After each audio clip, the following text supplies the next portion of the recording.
اور ان کی عمر 20 سال تھی. اب ذرا غور کیجئے کہ 20 سال کا نوجوان، اس میں تو دنیا کی تمنائیں، خواہشات، شہوتیں اتنی ہوتی ہیں کہ علم کی طلب اس کے اندر بہت کم ہوتی ہے. اور یہ علم کی طلب کے اندر ایسے ڈوبے ہوئے تھے کہ ہر قربانی کے لیے تیار. کہتے ہیں میں نے ایک بڑی کشتی کے اوپر سواری کر لی اور مجھے بہت سارا وقت، حصہ جو ہے سفر کا، وہ سمندر کے ذریعے طے کرنا تھا. اللہ کی شان، ہماری کشتی وہ طوفان میں گر گئی، ہائی ٹائیڈ کے اندر گر گئی.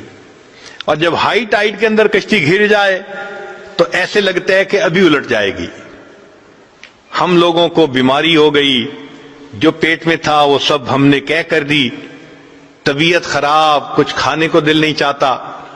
پھر ہمارے پاس پینے کو پانی بھی نہ رہا تو ہم سمندر کا نمکین پانی پیتے تھے. پھر ایک وقت آیا کھانے کو بھی کچھ نہ رہا. ہمیں 1.5-2 مہینے وہاں طوفان نے گھیرے رکھا، ہم سفر نہیں کر سکے.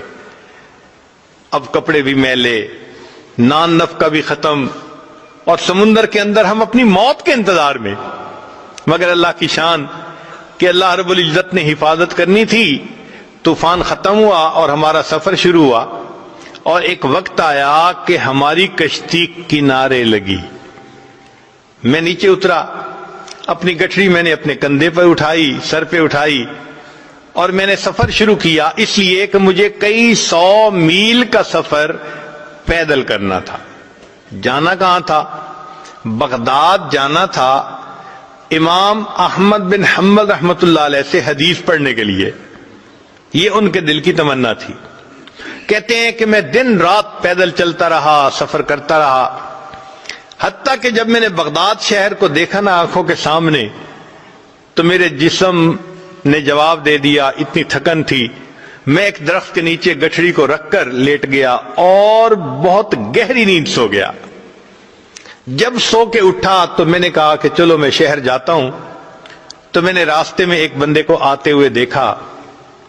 میں نے اس بندے کو سلام کر کے پوچھا کہ سناؤ امام احمد بن حنبل کا کیا حال ہے؟ اس نے کہا کیوں پوچھ رہے ہو؟ میں نے کہا میں اتنا دور سے سفر کر کے ان سے علم حاصل کرنے کے لیے آیا ہوں. اس بندے نے ٹھنڈی سانس لی. اے نوجوان، تمہاری یہ خواہش پوری نہیں ہو سکے گی. کیوں؟ اس نے کہا کہ حاکم وقت امام احمد بن حنبل سے کسی وجہ سے ناراض ہو گیا ہے. اس نے ان کو گھر میں نظر بند کر دیا ہے. نہ کوئی بندہ ان سے مل سکتا ہے، نہ وہ کسی بندے سے مل سکتے ہیں. تم تو علم حاصل نہیں کر سکو گے. کہتے ہیں کہ یہ خبر بجلی بن کے گری میرے دل پر. مگر میں چلتا رہا، حتیٰ کہ شہر پہنچ کے ایک سرائے کے اندر میں نے کمرہ کرائے پر لے لیا اور میں وہاں رات کو لیٹ گیا. اگلے دن اٹھا تو میں نے سوچا اتنا بڑا شہر ہے، آخر کہیں تو حدیث کا درس ہوتا ہوگا.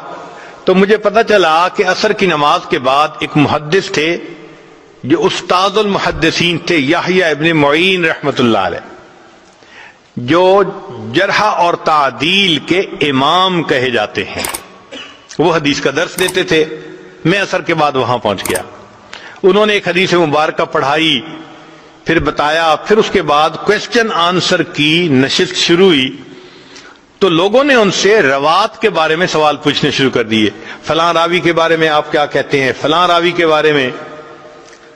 تو کہنے لگے کہ یحییٰ بن معین رحمۃ اللہ علیہ وہ جواب دینے لگے. تو میں اٹھا اور میں نے اٹھ کر کہا کہ جی آپ ہشام بن عمار کے